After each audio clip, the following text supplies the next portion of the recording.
बीरबल ने ऐसा क्या किया कि अकबर को अपने ही महल से बाहर निकलना पड़ा।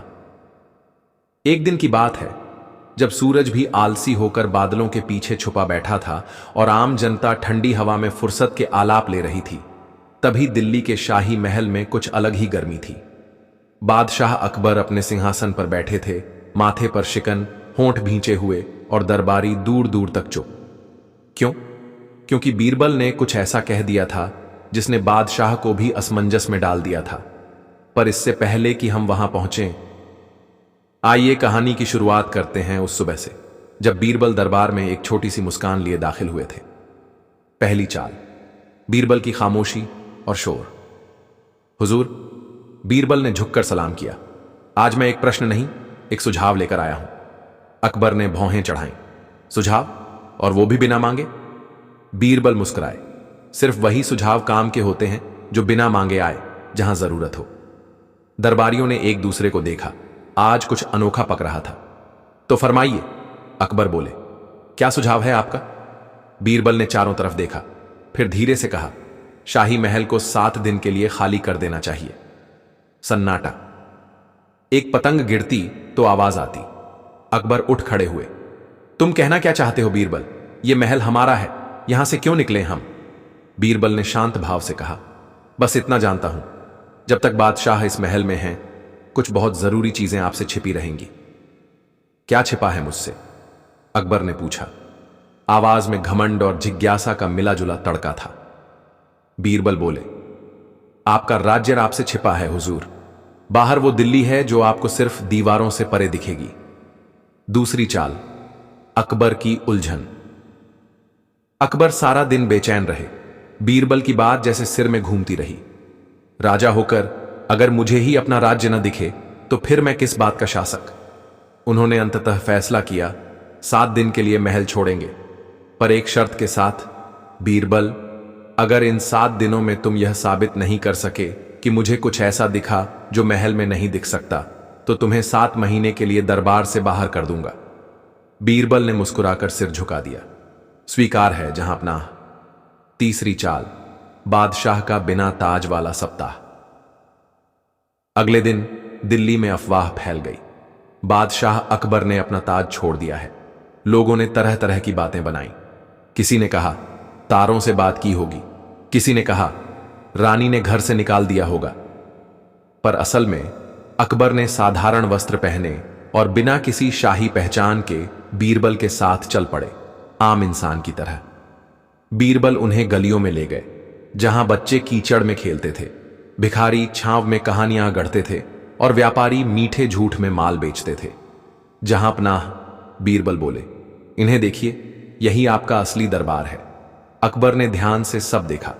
उन्हें कभी किसी ने इस तरह नहीं देखा था, एक आम आदमी के रूप में। न सलाम, न झुकाव, न डर, बस आंखों में सवाल। यह अनुभव दिलचस्प है, अकबर बोले। अभी बहुत कुछ बाकी है, बीरबल ने जवाब दिया। चौथी चाल, जब तर्क और छल का खेल शुरू हुआ। तीसरे दिन बीरबल ने अकबर को एक अनजान से गांव में ले जाकर एक छोटी झोपड़ी के सामने बैठाया।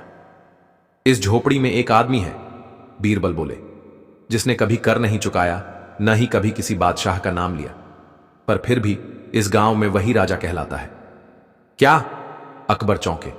कौन है वो? बीरबल बोले, आप खुद देखिए, लेकिन राजा बनकर नहीं, इंसान बनकर। अकबर अंदर गए। वहां एक बूढ़ा बैठा था, सादी धोती, बड़ी मुस्कान और हाथ में हल्दी से रंगा पान। बिना पूछे उसने अकबर को बैठाया, पानी दिया और बोला, तुम्हारी आंखों में सवाल है, लेकिन पेट भूखा है, पहले खाना। अकबर ने उस आदमी के साथ खिचड़ी खाई, बिना नमक की, लेकिन ऐसी स्वाद भरी कि दिल्ली की दावतें फीकी लगे। तुम किससे डरते हो? बूढ़े ने अकबर से पूछा। मैं डरता नहीं, अकबर ने सहजता से कहा। अगर नहीं डरते तो क्यों ताज के भीतर छुपे रहते हो? बूढ़े ने कहा और हंसने लगा। अकबर वहीं बैठा रहा। कुछ तो था उस आदमी की बातों में जो अंदर से झकझोर रहा था। पांचवीं चाल, जब बीरबल गायब हो गए। छठे दिन बीरबल अचानक कहीं नहीं मिले। अकबर ने खोजबीन करवाई, गांव गांव ढूंढा, पर कोई पता नहीं चला। एक कागज का पुर्जा मिला जिस पर लिखा था, अब आप अकेले हैं। जो देखा वो आपका था या मेरा? इसका उत्तर अब आपको खुद ढूंढना होगा। अकबर उलझन में पड़ गए। बिना बीरबल के उन्हें जैसे अपने सवालों का रास्ता भी खो गया हो। और तभी 7वें दिन भोर में जब वो अपने महल वापस लौटने ही वाले थे, सस्पेंस का क्षण। ताज किसने पहना? वो उसी झोपड़ी के सामने रुके जहां वो बूढ़ा मिला था, पर इस बार दरवाजे पर बैठा था बीरबल, राजा के वस्त्रों में। अकबर चौंक पड़े। यह क्या कर रहे हो तुम? बीरबल मुस्कुराए। मैं वो कर रहा हूं जो आपने किया। मैं बन गया हूं वो जो नहीं हूं। कहना क्या चाहते हो? बीरबल बोले। हुजूर, ये 7 दिन आपको सिर्फ लोगों से नहीं, खुद से मिलवाने के लिए थे। आप अपने ताज को लेकर इतने व्यस्त हो गए थे कि उसमें जो सिर होना चाहिए था वो गुम हो गया था। अकबर धीरे धीरे मुस्कुराए और उसी पल एक सेवक दौड़ता हुआ आया, हाथ में एक ताज लेकर। जहां पनाह, ये ताज किसी ने आपके लिए रास्ते में छोड़ दिया है। अकबर ने ताज को देखा और बीरबल की आंखों में झांका। तो क्या यह ताज अब किसी और के सिर पर जाएगा? बीरबल मुस्कुराए। वो आप तय कीजिए, आपको क्या चाहिए, ताज या समझ? क्या बीरबल वाकई सिंहासन पर बैठेंगे? और अकबर, क्या उन्हें वो राज मिलेगा जो महल के अंदर कभी नहीं मिला था? जब बीरबल राजा बन गए और अकबर एक आम इंसान, झोपड़ी के सामने बीरबल शाही वस्त्रों में बैठे थे और अकबर सामान्य कपड़ों में। दृश्य ऐसा था जैसे किसी ने समय को पलट दिया हो। दूर से देखने पर कोई भी कह देता, यही असली बादशाह है। अकबर ने बीरबल की आंखों में झांकते हुए कहा, तुम्हारी यह हरकत क्या ताज चुराने की कोशिश है या कुछ और? बीरबल ने मुस्कुराकर कहा, हुजूर, ताज वो चीज है जिसे जबरन नहीं बल्कि समझदारी से जीता जाता है। आज मैं वही कर रहा हूं, जीत दिखाने की नहीं, आपकी आंखें खोलने की कोशिश। अकबर गंभीर हो गए। एक तरफ शाही क्रोध फुफकार रहा था, दूसरी ओर बीरबल की बातों में अजीब सी शांति थी। ठीक है, अकबर बोले, अगर तुम अब राजा हो तो मैं एक आम आदमी की तरह इस दुनिया को देखूंगा, लेकिन अगर कहीं भी तुमसे भूल हुई तो याद रखो, यह खेल तुम्हारे लिए बहुत भारी पड़ेगा। बीरबल ने विनम्रता से कहा, मंजूर है मेरे हुजूर, लेकिन शर्त यह है, इस पूरे हफ्ते आप मेरी प्रजा बनकर रहेंगे। जैसा मैं कहूं वैसा ही करेंगे। अकबर ने मुस्कुराकर सिर हिलाया। तो ठीक है बीरबल, या कहूं बादशाह बीरबल, चलो देखते हैं तुम्हारी राजगद्दी कितनी दूर जाती है। बीरबल का पहला फरमान, दरबार खुलेगा बाजार में। अगले दिन सुबह सुबह दिल्ली की सबसे बड़ी सब्जी मंडी में एक अजीब मंजर देखने को मिला। एक चौकी पर बीरबल राजसी वस्त्रों में बैठे थे और चारों ओर दर्जनों लोग खड़े थे, जिनमें से एक थे अकबर, साधारण धोती और एक गिलास लस्सी लिए। बीरबल ने ऊंची आवाज में घोषणा की, आज से यह दरबार खुले आसमान के नीचे चलेगा। राजा वहां बैठकर फैसले लेगा, जहां जनता का शोर है, न कि जहां सन्नाटा रहता है। अकबर को कुछ कुछ समझ में आने लगा था। बताओ प्रजा, बीरबल ने आवाज लगाई, क्या तुम अपने राजा से कुछ पूछना चाहते हो? तभी एक गरीब किसान आगे आया। बादशाह सलामत, मेरे खेत में हर साल पानी रुक जाता है, लेकिन कोई अधिकारी सुनता नहीं। बीरबल ने अकबर की ओर देखा। क्या कहते हो तुम किसान? अकबर थोड़ा हड़बड़ाए, पर फिर बोले, खेत के नक्शे बनवाओ और देखो पानी कहां से आता है। हर साल की रिपोर्ट रखो और जो अफसर सोया हो उसे हटाओ। लोग चौंक गए। अकबर अब प्रजा बनकर ही सही, लेकिन राजा से भी बढ़कर जवाब दे रहा था। दूसरी चाल, अकबर को झूठ बोलना पड़ा। तीसरे दिन बीरबल ने एक चुनौती रखी। हर राजा को जनता के दुख दर्द को समझने के लिए खुद को झूठ में ढालना पड़ता है। आज आपको एक झूठ बोलना होगा और देखना होगा कि वो कितना सच्चा लगता है। अकबर झुंझलाए, राजा झूठ क्यों बोले? बीरबल मुस्कुराए, कभी कभी जनता का सच जानने के लिए आपको भी उसकी भाषा में उतरना होता है। अकबर को एक गरीब महिला के पास भेजा गया, जो अपने बेटे की दवा के लिए मदद मांग रही थी। तुम कौन हो? उसने पूछा। अकबर ने पहली बार झूठ बोला, मैं एक साधारण व्यापारी हूं जो अब सब कुछ हार चुका है। और महिला ने क्या किया? अपने हिस्से की आधी रोटी तोड़कर उन्हें दे दी। अकबर अवाक रह गए। मैं तो राजा हूं, उन्होंने सोचा, और यह औरत जिसे खुद कुछ नहीं वो भी दे रही है।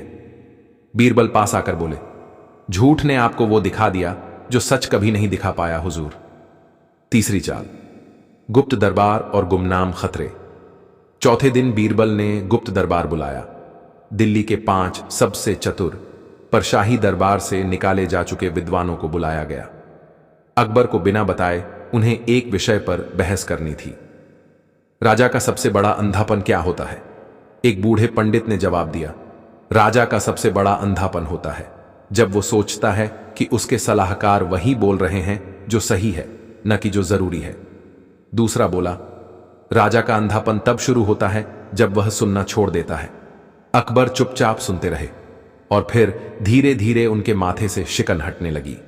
बीरबल ने पीछे से आकर कहा, और सबसे बड़ा अंधापन तब होता है जब राजा को लगता है कि वो अंधा नहीं है। एक रहस्यमयी पत्र और चौंकाने वाला संदेश। 5वें दिन बीरबल को एक गुमनाम पत्र मिला। अगर राजा नहीं लौटा तो दिल्ली का राजपाट हम ले लेंगे। वह जिस खेल में उलझा है उसमें उसकी हार तय है। छाया दल। बीरबल ने तुरंत अकबर को दिखाया। अकबर बोले, तो ये सब सिर्फ सीख नहीं, साजिश भी है। बीरबल गंभीर हो गए। मैंने कभी सोचा नहीं था कि कोई हमारी भूमिका बदलने का फायदा उठाएगा, लेकिन अब खेल और बड़ा हो गया है। सस्पेंस का पल, ताज लौटेगा या युद्ध होगा। 7वें दिन अकबर फिर से महल लौटे, पर वहां कुछ बदला बदला था। महल का मुख्य दरवाजा बंद था। सैनिकों ने उन्हें रोका। बादशाह तो अंदर हैं, आप कौन? अकबर चौंके। बादशाह अंदर? भीतर से आवाज आई, हम हैं दिल्ली के नए ताजदार। अब वो राजा नहीं रहे जो 7 दिन महल से दूर रहे। अकबर और बीरबल ने एक दूसरे को देखा। अब असली परीक्षा शुरू होती है, बीरबल बोले, जिसमें हमें सिर्फ समझ नहीं, चालाकी भी चाहिए। क्या अकबर और बीरबल मिलकर महल वापस ले पाएंगे? कौन है छाया दल? और क्या बीरबल के राजदर्शन की कीमत बहुत भारी पड़ने वाली है? छाया दल का हमला। जब अकबर और बीरबल को अपने ही महल में घुसपैठ करनी पड़ी।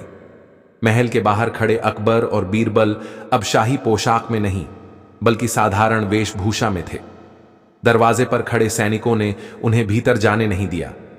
बीरबल ने चुपचाप कहा, अब हमें वही करना होगा जो दुश्मन ने सोचा भी नहीं होगा। अकबर ने हैरानी से पूछा, क्या? बीरबल मुस्कुराया, राजा और मंत्री अब चोर बनेंगे। महल में चोरी या वापसी की योजना। रात के तीसरे पहर जब पूरा महल गहरी नींद में डूबा था, तब महल की पश्चिमी दीवार पर 2 परछाइयां सरकती दिखीं।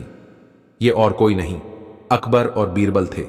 एक रस्सी के सहारे पुराने महल मार्ग से अंदर प्रवेश कर रहे थे। बीरबल के हाथ में पुराना नक्शा था जो केवल कुछ ही लोगों को ज्ञात था। याद है ये सुरंग आपने क्यों बनवाई थी? बीरबल ने पूछा। अकबर ने हल्की मुस्कान के साथ कहा, दुश्मन से छुपने के लिए, पर आज दुश्मन से लड़ने के लिए काम आएगी। महल के भीतर की गलियां अब पहले जैसी नहीं थीं। हर मोड़ पर नए चेहरे, नए पहरेदार। छाया दल ने न सिर्फ सत्ता हथियाई थी, बल्कि अकबर की परछाई को भी मिटा दिया था। बीरबल ने फुसफुसाते हुए कहा, इनके पीछे कोई चालाक दिमाग है जो सिर्फ ताकत से नहीं, बुद्धि से लड़ता है। एक भेदिया, एक झूठा राजा और एक सच। अचानक एक परिचित चेहरा सामने आया। मीर सादिक, जो कभी दरबार में अकबर का सचिव था, अब नए बादशाह के प्रधानमंत्री की भूमिका में था। अकबर ने उसे पहचानते ही कहा, तो तुम हो इस साजिश के सूत्रधार? मीर सादिक हंसा, नहीं जहांपनाह, मैं तो केवल मोहरा हूं। असली खेल उस व्यक्ति ने रचा है जो जानता है कि बीरबल की सबसे बड़ी कमजोरी उसकी सच्चाई है। बीरबल को पहली बार किसी ने चौंकाया था। मतलब तुम जानते हो कि मैं झूठ नहीं बोल सकता, इसलिए मेरी ईमानदारी को जाल बना लिया? ठीक समझे, सादिक बोला, और अब यह ईमानदारी तुम्हारे राजा को हमेशा के लिए गद्दी से दूर कर देगी। महल का सच्चा राजा कौन? महल के सिंहासन कक्ष में एक नई दरबार सभा चल रही थी। सामने बैठा था एक नकली अकबर, हूबहू, वैसे ही कपड़ों में। उसकी आवाज, हाव भाव सब अकबर से मेल खाते। बीरबल और असली अकबर ने छुपकर यह सब देखा।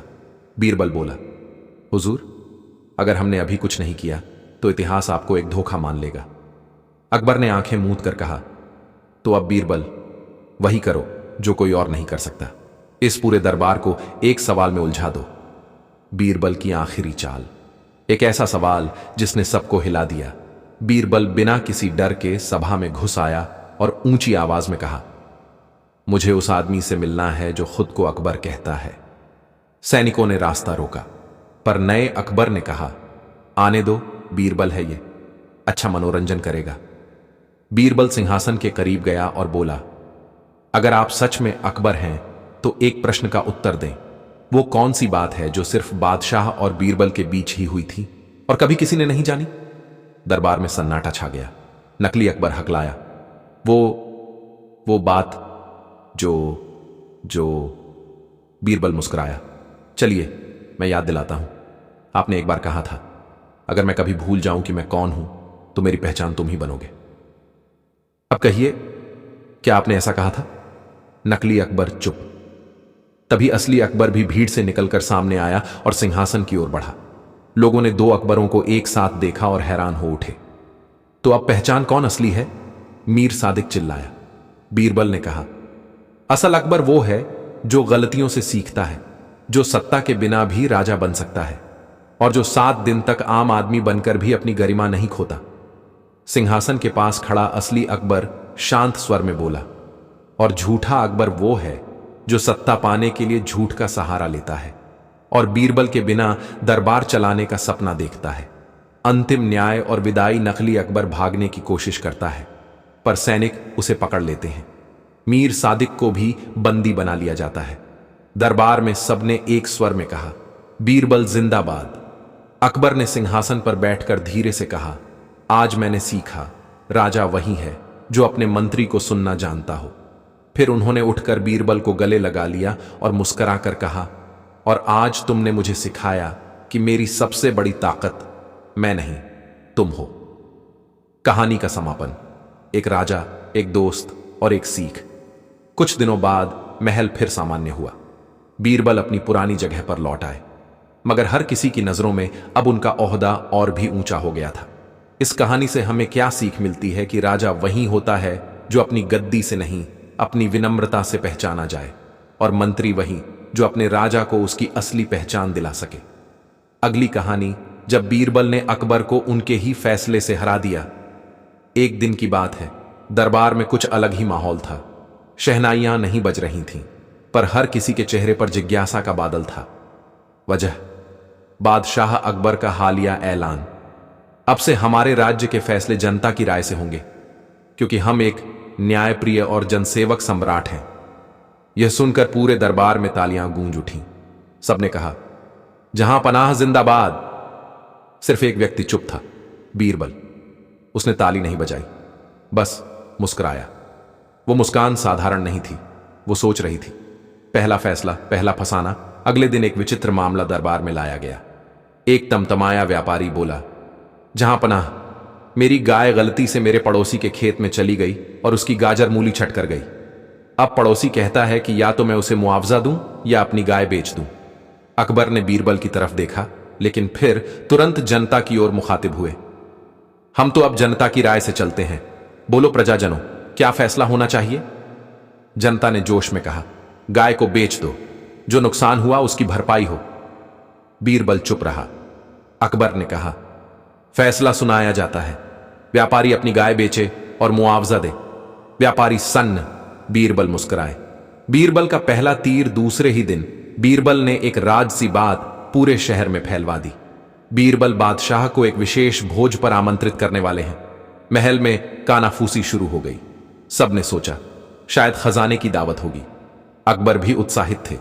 अगले दिन जब वे आमंत्रण पर पहुंचे तो मेज पर था एक गिलास पानी, एक आम और कुछ नहीं। अकबर ने आश्चर्य से पूछा, बस यही? बीरबल ने गंभीरता से उत्तर दिया, जहां अपना, मैंने दरबार के लोगों से पूछा कि भोज में कौन सा फल परोसा जाए। सबसे अधिक मत आम के पक्ष में आए, तो बस वही परोसा गया। अकबर बोले, लेकिन मुझे तो अंगूर पसंद है। बीरबल ने मुस्कुराकर कहा, माफ कीजिएगा जहां अपना, आपने ही तो कहा था कि अब निर्णय जनता के मत से होंगे। अकबर का चेहरा पढ़ना आसान नहीं था। वो हंस भी रहे थे और सोच भी रहे थे। दूसरा झटका, बादशाह की टोपियां। तीसरे दिन बीरबल ने दरबार में घोषणा की, आज मैं बादशाह अकबर के लिए 5 नई टोपियां लाया हूं, मगर उनमें से सिर्फ एक असली है, बाकी नकली। पूरे दरबार में खुसुर पुसुर शुरू हो गया। बीरबल ने कहा, अब जनता को तय करना है कि कौन सी टोपी अकबर को शोभा देती है और वही उन्हें पहननी होगी। 5 टोपियां रखी गईं, एक सोने की, एक ऊनी, एक पंखों वाली, एक चमड़े की और एक जोते के कपड़े से बनी थी। जनता ने शोर मचाया, चमड़े की सबसे अच्छी है, वही पहनाई जाए। बीरबल ने वही चमड़े की टोपी अकबर को पहनाई और मुस्कुराकर कहा, अब आप जनता के राजा भी हैं और उनके फैशन मॉडल भी। दरबार ठहाकों से गूंज उठा। अकबर ने टोपी उतार कर फेंक दी। बीरबल, क्या मजाक है ये? बीरबल ने झुककर कहा, जहां पनाह, यह मजाक नहीं, आपका ही बनाया हुआ नियम है। बीरबल का बड़ा खेल। चौथे दिन बीरबल ने एक शाही प्रतियोगिता की घोषणा की। जिस दरबारी को सबसे ज्यादा जनता की सराहना मिलेगी उसे मिलेगा राज दरबारी का पद। हर कोई भागा।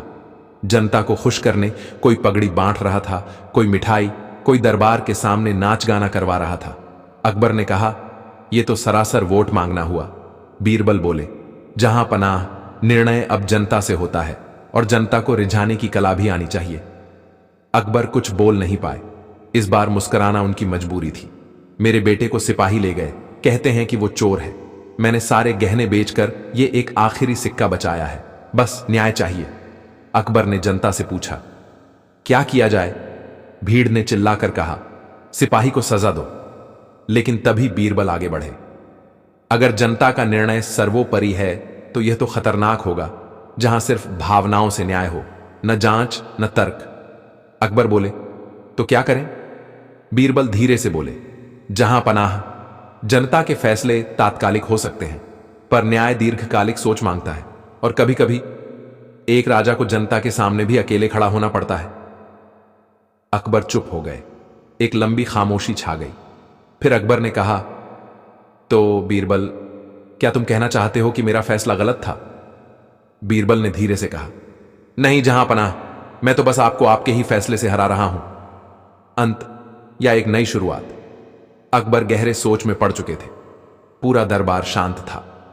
तभी महल के मुख्य द्वार से एक सैनिक घबराते हुए अंदर आया। जहां पनाह, राजधानी के बाहर हजारों लोग इकट्ठा हो गए हैं। वे बीरबल को नया राजा बनाने की मांग कर रहे हैं। पूरा दरबार सन्न। बीरबल भी चौंक गए। अकबर ने बीरबल की ओर देखा। उनकी आंखों में अब सिर्फ एक सवाल था, बीरबल, यह सब क्या है? राजा कौन? जब बीरबल को तख्त की पेशकश हुई, क्या बीरबल राजगद्दी स्वीकार करेगा? क्या यह सब उसकी ही योजना थी या कोई तीसरी चाल है जो किसी और ने खेली है? महल के द्वार पर हजारों की भीड़ जमा थी। हर हाथ में तख्तियां थीं। बीरबल को राजा बनाओ। जिसने अकबर को हराया वही सच्चा राजा। बीरबल जिंदाबाद। दरबार के अंदर सन्नाटा था। अकबर सिंहासन पर बैठे थे, पर उनकी नजरें बीरबल पर टिकी थीं। बीरबल की आंखों में वही शांत मुस्कान थी जो तूफान के पहले की होती है। दरबार में तूफान। अकबर ने धीरे से पूछा, बीरबल, यह सब क्या है? बीरबल ने सिर झुकाकर कहा, जहां अपना, मुझे स्वयं नहीं पता। मैं तो सिर्फ वही कर रहा हूं जो आपने कहा था, जनता की बात मानना। अकबर ने कटाक्ष करते हुए कहा, तो अब तुम राजा बनोगे? बीरबल बोले, अगर जनता चाहती है और आपने नियम बनाया है कि अब सब जनता के मत से होगा तो। पूरे दरबार में कानाफूसी शुरू हो गई। कुछ दरबारी तो मुस्कुराने लगे, मानो बीरबल के पक्ष में पहले से ही खड़े हों। बीरबल की परीक्षा। तभी अकबर ने ऊंची आवाज में कहा, ठीक है, यदि जनता बीरबल को राजा बनाना चाहती है तो मैं खुद उन्हें ताज पहनाऊंगा। लेकिन सारे दरबारी चौकन्ने हो गए। पर एक शर्त है, बीरबल ने कहा। बिल्कुल, बताइए जहां अपना। अकबर बोले, राजा बनने से पहले तुम्हें 3 सवालों के जवाब देने होंगे। अगर तुम हारे तो तुम्हें अपने पद से हटकर बनवास लेना होगा। बीरबल ने मुस्कुराकर कहा, स्वीकार है, सवाल पूछिए। सवाल नंबर 1। अकबर, पहला सवाल, एक राजा और एक नेता में क्या फर्क होता है? बीरबल बोले, राजा वो होता है जिसे गद्दी मिलती है, नेता वो होता है जिसे जनता चुनती है। लेकिन असली फर्क है, राजा से डरकर लोग सिर झुकाते हैं और नेता पर भरोसा करके सिर उठाते हैं। और अगर राजा में नेता की बुद्धि और दिल हो तो वो अकबर बनता है। दरबार तालियों से गूंज उठा। अकबर भी मुस्कुराए। सवाल नंबर 2। अकबर, दूसरा सवाल, अगर तुम्हें राजा बना दिया जाए तो तुम्हारा पहला फैसला क्या होगा? बीरबल ने बिना देर किए उत्तर दिया, मैं वही करूंगा जो आपने कभी किया था। सबसे पहले खुद को शक की नजर से देखूंगा, क्योंकि सबसे बड़ा अंधापन तब होता है जब राजा खुद को हमेशा सही समझे। सन्नाटा, फिर जोरदार तालियां। सवाल नंबर 3, अकबर ने मुस्कुराकर कहा, अब अंतिम सवाल, अगर तुम्हें ताज मिले तो क्या तुम मुझसे बेहतर राजा बन पाओगे? बीरबल ने झुककर कहा, नहीं जहांपनाह, क्योंकि आपसे बेहतर राजा बनने के लिए मुझे पहले आप जैसा इंसान बनना पड़ेगा, और ऐसा बनने में उम्र लगती है, ताज नहीं। अकबर उठ खड़े हुए। पूरे दरबार में जैसे बिजली सी दौड़ गई। अकबर ने बीरबल के कंधे पर हाथ रखा और कहा, बीरबल, तुमने मुझे हराया भी, और फिर उसी हर में मेरी जीत भी लौटा दी। आज मैं तुम्हें ताज नहीं, बल्कि वो सम्मान दे रहा हूं जो ताज से बड़ा है। तुम अब हमारे राज्य के राज निर्णायक हो, और यह पद मेरी गद्दी के बराबर होगा। जनता का न्याय, अकबर ने फिर जनता के बीच जाकर घोषणा की। हमने बीरबल को हर बार बुद्धि के खेल में हराया नहीं, बल्कि हर बार उससे कुछ सीखा है, और आज हमने खुद को फिर एक बार बीरबल से बेहतर पाया, क्योंकि हमने अपने फैसले को पलटकर सही रास्ता चुना। यही एक सच्चे राजा की पहचान है। भीड़ ने गगनभेदी आवाज में नारा लगाया, बीरबल जिंदाबाद, अकबर बीरबल अमर रहें। एक आखिरी मजेदार मोड़, अगले दिन बीरबल ने अकबर को एक और भोज पर बुलाया। अकबर बोले, इस बार क्या फिर से सिर्फ एक आम? बीरबल हंसे, नहीं जहांपनाह, इस बार मैंने आपके लिए अंगूर भी मंगवाए हैं, लेकिन जनता की राय से नहीं, मेरे दिल की इच्छा से। अकबर मुस्कुराए, तो अब तुम जनता की नहीं सुनते?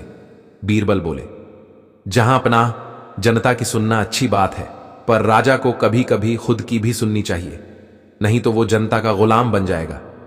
अकबर ने बीरबल को गले लगा लिया। कहानी का समापन, बीरबल ने अकबर को उनके ही फैसले से हराया, लेकिन यह हार अकबर की सबसे बड़ी जीत बन गई। इससे पूरा राज्य समझ गया कि राजा वही होता है जो हार में भी बुद्धि से जीत हासिल कर ले। अकबर और बीरबल की जोड़ी फिर पहले से भी ज्यादा मजबूत बन गई। राज्य में न्याय, हास्य और चतुराई का नया युग शुरू हुआ। इस कहानी से सीख मिलती है कि सच्चा नेता वह होता है जो अपने फैसलों पर सवाल उठाने की हिम्मत रखता है, बुद्धिमत्ता से गलतियों को स्वीकार करता है और जनता की भलाई को सर्वोपरि मानता है। अगली कहानी, अकबर का गुप्त दरबार, जहां हर बात बिना आवाज के होती थी। एक दिन की बात है, चटख धूप महल की सफेद दीवारों से टकराकर दरबार की नर्म कालीनों पर बिखर रही थी। लेकिन उस दिन दरबार में न तो कोई बाजा बज रहा था, न ही शाही ऐलान। सब कुछ अजीब शांत था, कुछ इस कदर कि अगर कोई पंख भी गिरता तो लगता जैसे जमीन ने भी उसे सुना हो। अकबर दरबार के मध्य बैठे थे, पर आज उनकी आंखों में वो तेज नहीं था जो आमतौर पर उनकी उपस्थिति में होता था। बीरबल कुछ दूरी पर खड़े थे, पर उनकी निगाहें बादशाह के चेहरे को पढ़ने की कोशिश कर रही थीं। और तभी अकबर ने धीरे से, लगभग फुसफुसाहट में कहा, बीरबल, क्या तुम मेरी सबसे बड़ी चिंता का हल निकाल सकते हो? बिना एक भी शब्द बोले बीरबल की भौहें तन गईं। बिना बोले, पर क्यों हुजूर? अकबर ने दरबार की ओर इशारा किया, और बीरबल को तभी एहसास हुआ कि दरबार की दीवारों पर पर्दे नहीं थे। खिड़कियां खुली थीं, लेकिन उनमें से कोई आवाज भीतर नहीं आ रही थी।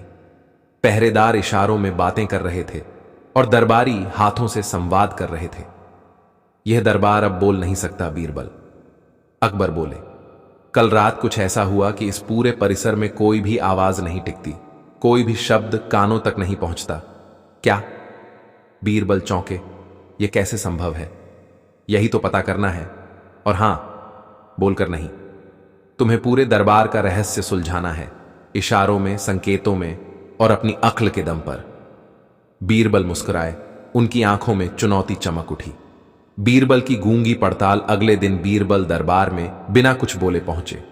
उनके पीछे 3 आदमी थे, एक नाई, एक गायक और एक मिट्टी का व्यापारी। सबको एक एक कोना पकड़कर बैठा दिया गया। गायक ने गाना शुरू किया, लेकिन उसकी आवाज जैसे दीवार से टकराकर लौट गई। नाई ने जोर से चीखने की कोशिश की, लेकिन पास बैठे दरबारी को भी कुछ सुनाई नहीं दिया। बीरबल ने फिर मिट्टी के व्यापारी से पूछा, इशारे में, कि यह मिट्टी कहां की है। व्यापारी ने कागज पर लिखा, शहर के बाहर की वो जगह जहां कभी खदानें हुआ करती थीं, अब वीरान है, वहीं की मिट्टी है। बीरबल मुस्कुराए। उन्हें एक कड़ी मिल गई थी। पहला सुराग। मिट्टी की खामोशी इकट्ठा की और बाहर ले जाकर एक साधारण प्रयोग किया। उन्होंने उन सभी मिट्टी के ढेरों में दीपक जलाए। सब जगह लौ सामान्य थी, सिवाय उस मिट्टी के जो गुप्त खदानों से आई थी। वहां लौ तेज से जल रही थी, लेकिन कोई आवाज पैदा नहीं हो रही थी, न तेल की झन्नाहट, न बातियों की सिसकती फुफकार। ये मिट्टी आवाज को सोख लेती है, बीरबल बुदबुदाए। पर ऐसा कैसे? रहस्यमयी फकीर की निशानी। उसी रात बीरबल एक बूढ़े फकीर से मिले, जो कभी अकबर की मां के समय दरबार में दुआएं पढ़ा करता था। वह अब अंधेरे में रहता था और कहता था कि हर आवाज की अपनी उम्र होती है, और कभी कभी कुछ मिट्टियां उसे उम्र से पहले खा जाती हैं। बीरबल ने पूछा, क्या कोई उस मिट्टी का इस्तेमाल कर सकता है किसी साजिश के लिए? फकीर ने कहा, सिर्फ वो जो नहीं चाहता कि सच्चाई लोगों तक पहुंचे। दरबार की गूंगी साजिश। बीरबल को समझ आ गया कि यह कोई जादू नहीं, बल्कि कोई जानबूझकर रची गई साजिश है। किसी ने दरबार के नीचे की जमीन में उस मिट्टी को बिछाया है, ताकि दरबार की हर बात बाहर से गायब हो जाए। कोई चाहता था कि अकबर और उनके मंत्री चुप रह जाएं, आवाज तो रहे पर उसकी गूंज ना हो। यानी दरबार बोल तो रहा है, लेकिन कोई सुन नहीं रहा। बीरबल ने सोचा। पकड़ में आया खामोश गुनाहगार। 3 दिन की खोज के बाद बीरबल ने दरबार में फिर प्रवेश किया और सबको इशारे से बाहर जाने को कहा। सिर्फ एक मंत्री, मिर्जा तौहीद, रुक गया। बीरबल ने मुस्कुराकर अपनी तलवार दीवार पर मारी, आवाज नहीं हुई। फिर उन्होंने मंत्री की जूतियां उठाकर जमीन पर पटकी, फिर भी सन्नाटा। बीरबल ने उसी समय जमीन की परत उखाड़ी। नीचे वही विशेष मिट्टी थी, ताजा डली हुई। मिर्जा तौहीद, बीरबल ने पहली बार ऊंची आवाज में पुकारा, और चमत्कार हुआ। उस एक शब्द ने पूरी गूंगी हवा को चीर दिया। आवाज लौट आई। अकबर दरबार में आए और बोले, क्या हुआ बीरबल, अब आवाज क्यों है? बीरबल ने हंसते हुए कहा, क्योंकि गूंगी साजिश अब बेनकाब हो चुकी है, और असली आवाज सिर्फ जुबान से नहीं, सच्चाई से आती है। अंत नहीं, नई शुरुआत। दरबार अब फिर से गूंज रहा था, पर मिर्जा तौहीद कहां था? जब तलाशी ली गई तो वो दरबार से नदारद था। उसके कमरे में एक खाली संदूक पड़ा था, जिस पर लिखा था, यह तो सिर्फ शुरुआत थी। बीरबल की आंखें सिकुड़ गईं। उन्होंने अकबर की ओर देखा और कहा, जहां पनाह, यह आदमी हमें चुप कराना चाहता था। अब हमें बोलना नहीं, दौड़कर पकड़ना होगा। अकबर बोले, तो फिर शुरू करो अगला खेल। बीरबल, यह तो बस पहला पर्दा था। गूंगी साजिश का मास्टरमाइंड कौन? बीरबल की आंखों में अब केवल रहस्य नहीं, एक दृढ़ निश्चय भी था। मिर्जा तौहीद के भाग जाने के बाद बीरबल ने उसी रात पूरी राजधानी में नजरें फैलवा दी, पर हर खबर अंधेरे की तरह खाली थी। वो आदमी जो पूरे दरबार की आवाज छीन सकता है। बीरबल ने अकबर से कहा, वो अपनी पहचान इतनी आसानी से क्यों उजागर करेगा? जरूर इसके पीछे कोई और भी है, कोई ऐसा जो दरबार के बाहर बैठकर अंदर की आवाजें गूंजने नहीं देना चाहता। अकबर ने गंभीर स्वर में कहा, अगर कोई मेरी गद्दी की आवाज छीन सकता है, तो वह पूरे हिंदुस्तान की भी चुप्पी बन सकता है। बीरबल, हमें हर हाल में उसे रोकना होगा। सुराग जो मिट्टी में छिपे थे, बीरबल ने उस विशेष मिट्टी के नमूनों को तफ्तीश के लिए गुप्त रूप से राज्य के बाहर भेजा। एक योगी के पास, जो पृथ्वी विज्ञान का झ्याता माना जाता था। जवाब आया, यह मिट्टी सामान्य नहीं है, इसमें एक धातु मिली है जो ध्वनि को अवशोषित करती है। यह किसी खान में बनी नहीं, बनाई गई है, प्रयोगशाला में। बीरबल चौंक गए। यानी किसी ने विज्ञान और चालाकी को मिलाकर आवाजों को चुप किया। यह कोई साधारण षड्यंत्र नहीं है, यह बौद्धिक युद्ध है। दरबार के पीछे की प्रयोगशाला। कुछ ही दिनों में बीरबल को एक संदिग्ध हवेली का सुराग मिला। राजधानी से 5 कोस दूर एक वीरान बगीचे में एक पुरानी हवेली थी, जहां रातों को रोशनी जलती थी और दिन में सन्नाटा पसरा रहता था। बीरबल ने एक गुप्त वेश में वहां जाना तय किया। हवेली में दाखिल होते ही बीरबल को किताबों की दीवारें, रसायनों की बोतलें और धातुओं से भरे बक्से मिले, और वहीं एक बड़ा कांच का कमरा था जिसमें मिर्जा तौहीद एक और व्यक्ति के साथ खड़ा था। तो यह है वो असली मास्टरमाइंड, बीरबल ने फुसफुसाया। वो व्यक्ति लंबा, दुबला और गहरी आंखों वाला था। उसके हाथ में एक यंत्र था जो जमीन पर कंपन पैदा कर रहा था। मिर्जा तौहीद उसकी ओर देखकर बोला, हम तैयार हैं जनाब। अगली बार सिर्फ दरबार नहीं, पूरा राज्य खामोश हो जाएगा। बीरबल की चाल, बीरबल ने उसी क्षण वहां आग लगा दी। पर यह आग वास्तविक नहीं थी। उन्होंने पहले से ही महल के जासूसों के साथ मिलकर एक धुएं से भरे पदार्थ को हवेली के चारों ओर लगा दिया था जो आग का भ्रम देता था। अंदर भगदड़ मच गई। मिर्जा भागा, मास्टरमाइंड ने बाहर छलांग लगाई, बट बाहर पहले से ही अकबर के दस्ते तैनात थे। बीरबल ने कहा, अब तुम्हारी आवाज हमेशा के लिए बंद। मास्टरमाइंड को पकड़कर अकबर के सामने लाया गया। उसका नाम था शेख जलालुद्दीन फारसी, एक भूतपूर्व वैज्ञानिक जिसे वर्षों पहले राज दरबार से निकाला गया था क्योंकि वह ज्ञान का इस्तेमाल विनाश के लिए करता था। आखिरी फैसला अकबर ने दोनों अपराधियों को कटघरे में खड़ा किया। शेख जलालुद्दीन, तुमने आवाज चुराई, साजिश रची, सल्तनत को चुप्पी में ढकेला। तुम्हारे खिलाफ क्या सजा दी जाए? शेख मुस्कुराया, मैंने तो सिर्फ आपकी चुप्पी सुनी थी और वही लौटाई। बीरबल बोले, और मैं वो हूं जिसने आपकी खामोशी को भी सुन लिया और जवाब में सच्चाई की आवाज लौटा दी।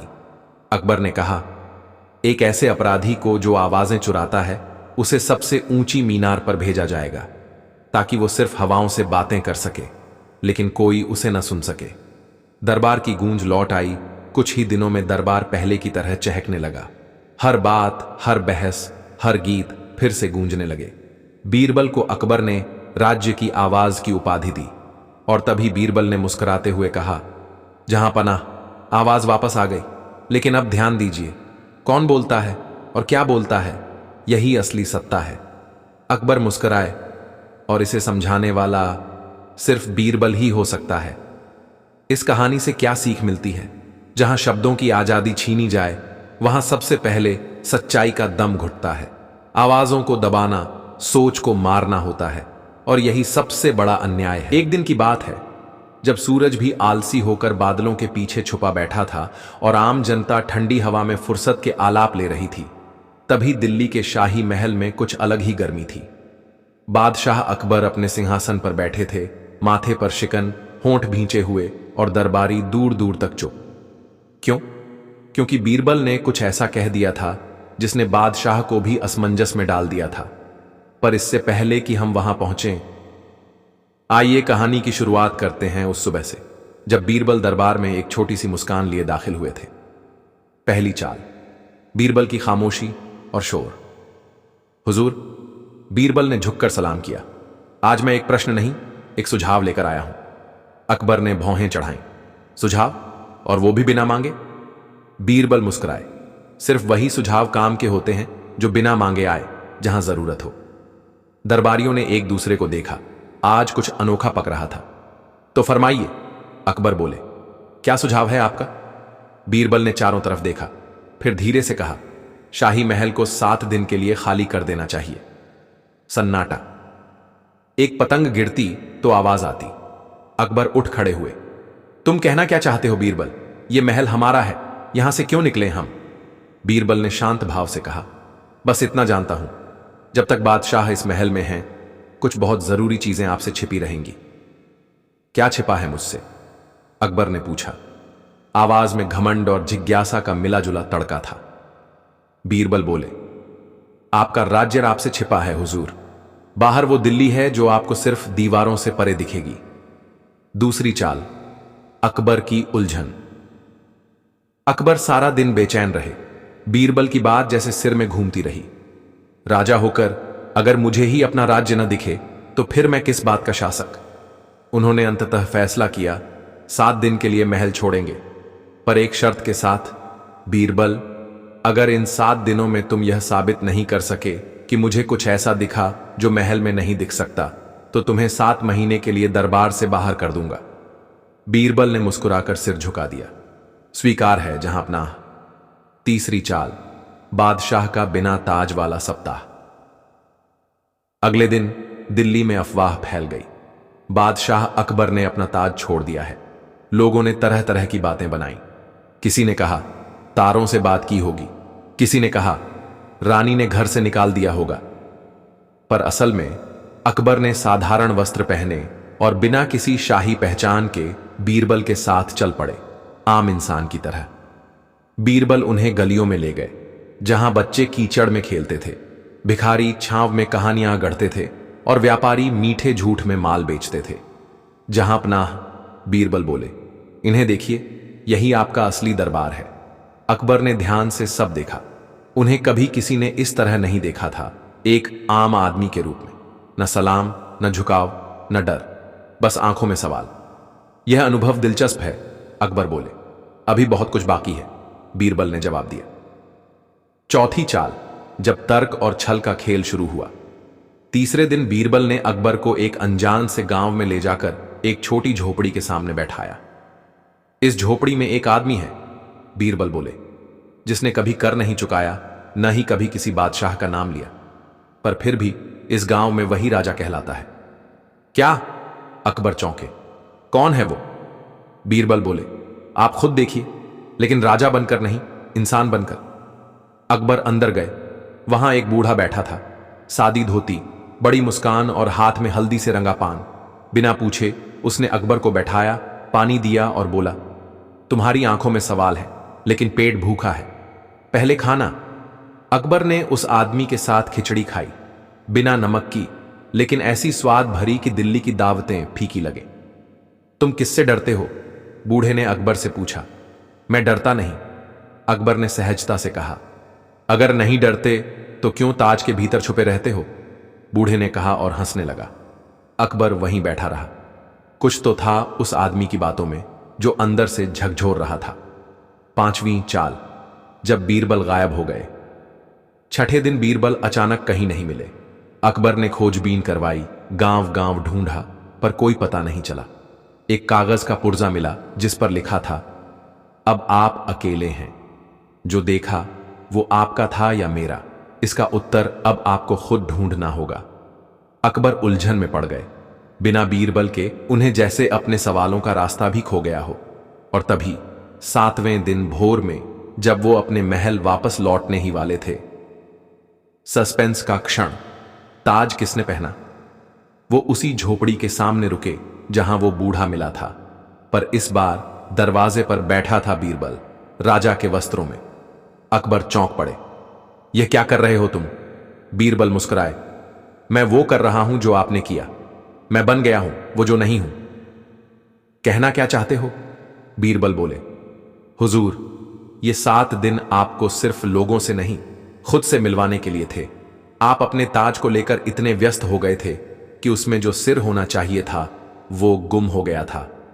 अकबर धीरे धीरे मुस्कुराए और उसी पल एक सेवक दौड़ता हुआ आया, हाथ में एक ताज लेकर। जहां पनाह, ये ताज किसी ने आपके लिए रास्ते में छोड़ दिया है। अकबर ने ताज को देखा और बीरबल की आंखों में झांका। तो क्या यह ताज अब किसी और के सिर पर जाएगा? बीरबल मुस्कुराए। वो आप तय कीजिए, आपको क्या चाहिए, ताज या समझ? क्या बीरबल वाकई सिंहासन पर बैठेंगे? और अकबर, क्या उन्हें वो राज मिलेगा जो महल के अंदर कभी नहीं मिला था?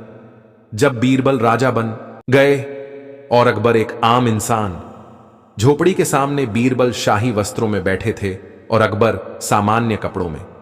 दृश्य ऐसा था जैसे किसी ने समय को पलट दिया हो। दूर से देखने पर कोई भी कह देता, यही असली बादशाह है।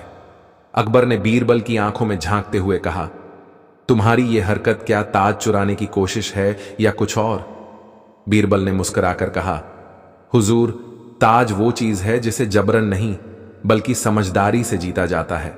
आज मैं वही कर रहा हूं, जीत दिखाने की नहीं, आपकी आंखें खोलने की कोशिश। अकबर गंभीर हो गए। एक तरफ शाही क्रोध फुफकार रहा था, दूसरी ओर बीरबल की बातों में अजीब सी शांति थी। ठीक है, अकबर बोले, अगर तुम अब राजा हो तो मैं एक आम आदमी की तरह इस दुनिया को देखूंगा, लेकिन अगर कहीं भी तुमसे भूल हुई तो याद रखो, यह खेल तुम्हारे लिए बहुत भारी पड़ेगा।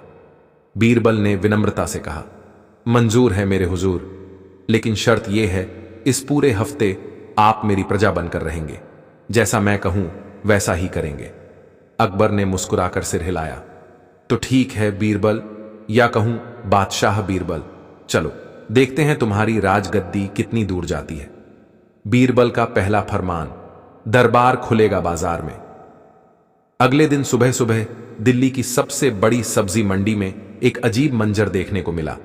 एक चौकी पर बीरबल राजसी वस्त्रों में बैठे थे और चारों ओर दर्जनों लोग खड़े थे, जिनमें से एक थे अकबर, साधारण धोती और एक गिलास लस्सी लिए। बीरबल ने ऊंची आवाज में घोषणा की, आज से यह दरबार खुले आसमान के नीचे चलेगा।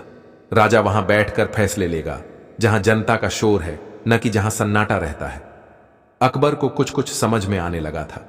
बताओ प्रजा, बीरबल ने आवाज लगाई, क्या तुम अपने राजा से कुछ पूछना चाहते हो? तभी एक गरीब किसान आगे आया। बादशाह सलामत, मेरे खेत में हर साल पानी रुक जाता है, लेकिन कोई अधिकारी सुनता नहीं। बीरबल ने अकबर की ओर देखा। क्या कहते हो तुम किसान? अकबर थोड़ा हड़बड़ाए, पर फिर बोले, खेत के नक्शे बनवाओ और देखो पानी कहां से आता है। हर साल की रिपोर्ट रखो और जो अफसर सोया हो उसे हटाओ। लोग चौंक गए। अकबर अब प्रजा बनकर ही सही, लेकिन राजा से भी बढ़कर जवाब दे रहा था। दूसरी चाल, अकबर को झूठ बोलना पड़ा। तीसरे दिन बीरबल ने एक चुनौती रखी। हर राजा को जनता के दुख दर्द को समझने के लिए खुद को झूठ में ढालना पड़ता है। आज आपको एक झूठ बोलना होगा और देखना होगा कि वो कितना सच्चा लगता है। अकबर झुंझलाए, राजा झूठ क्यों बोले? बीरबल मुस्कुराए, कभी कभी जनता का सच जानने के लिए आपको भी उसकी भाषा में उतरना होता है। अकबर को एक गरीब महिला के पास भेजा गया, जो अपने बेटे की दवा के लिए मदद मांग रही थी। तुम कौन हो? उसने पूछा। अकबर ने पहली बार झूठ बोला, मैं एक साधारण व्यापारी हूं, जो अब सब कुछ हार चुका है। और महिला ने क्या किया? अपने हिस्से की आधी रोटी तोड़कर उन्हें दे दी। अकबर अवाक रह गए। मैं तो राजा हूं, उन्होंने सोचा, और ये औरत जिसे खुद कुछ नहीं वो भी दे रही है। बीरबल पास आकर बोले, झूठ ने आपको वो दिखा दिया जो सच कभी नहीं दिखा पाया हुजूर। तीसरी चाल, गुप्त दरबार और गुमनाम खतरे। चौथे दिन बीरबल ने गुप्त दरबार बुलाया। दिल्ली के 5 सबसे चतुर पर शाही दरबार से निकाले जा चुके विद्वानों को बुलाया गया। अकबर को बिना बताए उन्हें एक विषय पर बहस करनी थी। राजा का सबसे बड़ा अंधापन क्या होता है? एक बूढ़े पंडित ने जवाब दिया, राजा का सबसे बड़ा अंधापन होता है जब वो सोचता है कि उसके सलाहकार वही बोल रहे हैं जो सही है, न कि जो जरूरी है। दूसरा बोला, राजा का अंधापन तब शुरू होता है जब वह सुनना छोड़ देता है। अकबर चुपचाप सुनते रहे और फिर धीरे धीरे उनके माथे से शिकन हटने लगी। बीरबल ने पीछे से आकर कहा, और सबसे बड़ा अंधापन तब होता है जब राजा को लगता है कि वो अंधा नहीं है। एक रहस्यमयी पत्र और चौंकाने वाला संदेश। 5वें दिन बीरबल को एक गुमनाम पत्र मिला।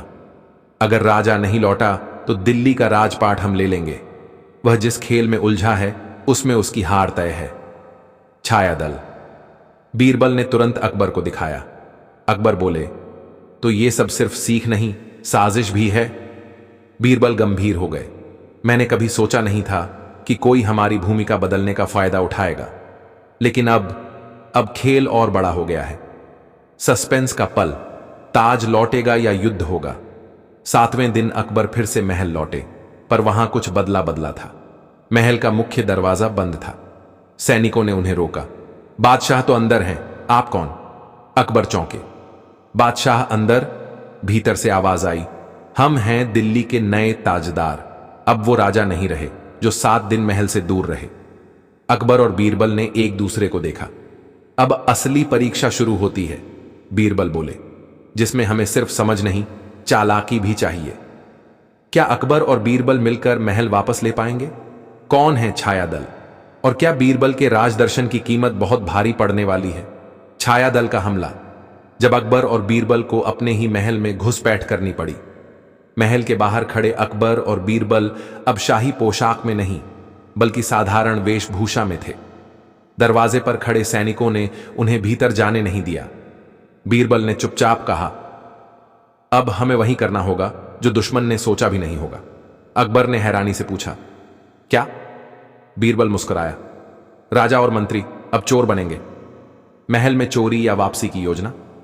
रात के तीसरे पहर जब पूरा महल गहरी नींद में डूबा था, तब महल की पश्चिमी दीवार पर दो परछाइयां सरकती दिखीं।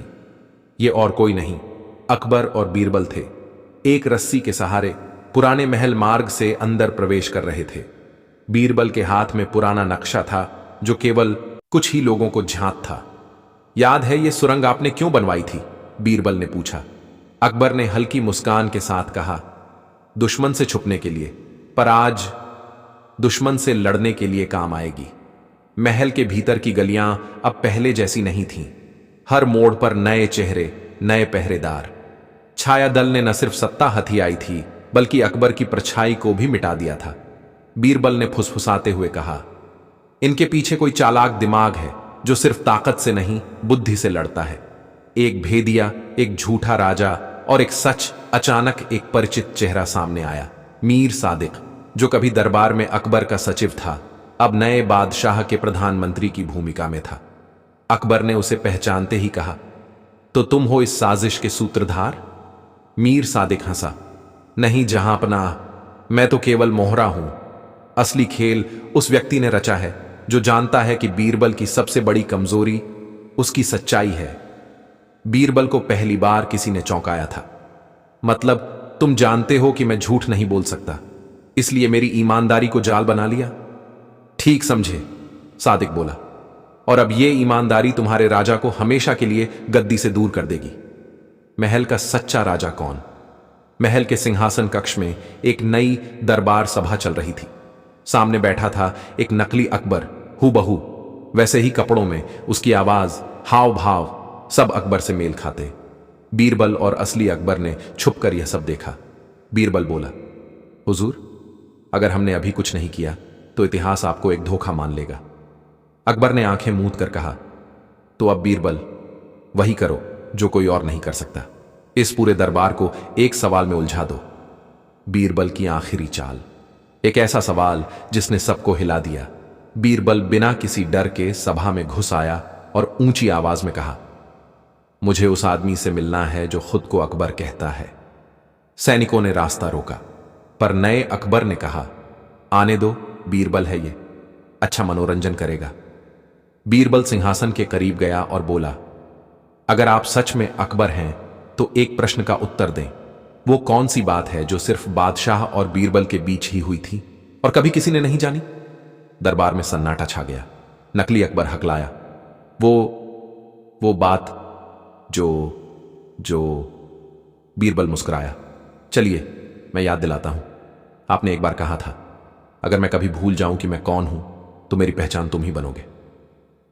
अब कहिए, क्या आपने ऐसा कहा था? नकली अकबर चुप।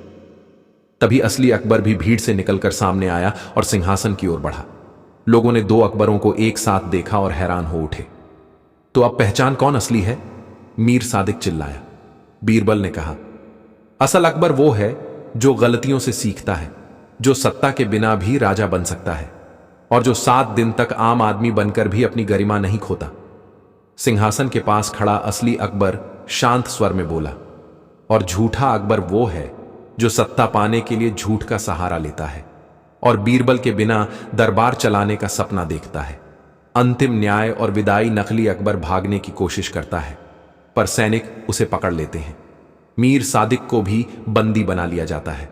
दरबार में सबने एक स्वर में कहा, बीरबल जिंदाबाद। अकबर ने सिंहासन पर बैठकर धीरे से कहा, आज मैंने सीखा, राजा वही है जो अपने मंत्री को सुनना जानता हो। फिर उन्होंने उठकर बीरबल को गले लगा लिया और मुस्कुराकर कहा, और आज तुमने मुझे सिखाया कि मेरी सबसे बड़ी ताकत मैं नहीं, तुम हो।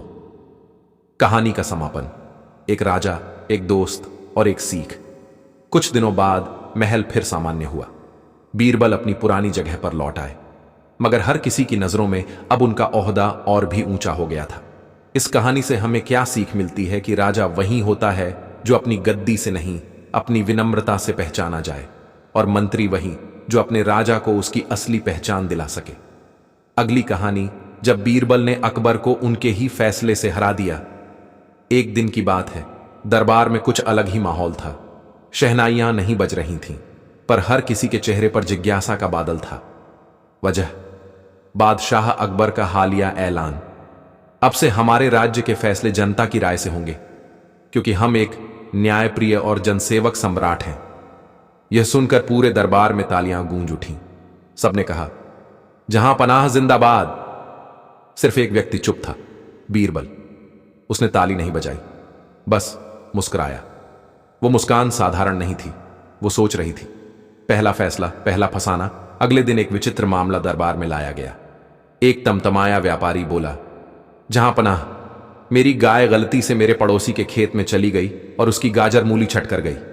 अब पड़ोसी कहता है कि या तो मैं उसे मुआवजा दूं या अपनी गाय बेच दूं। अकबर ने बीरबल की तरफ देखा, लेकिन फिर तुरंत जनता की ओर मुखातिब हुए। हम तो अब जनता की राय से चलते हैं। बोलो प्रजाजनों, क्या फैसला होना चाहिए?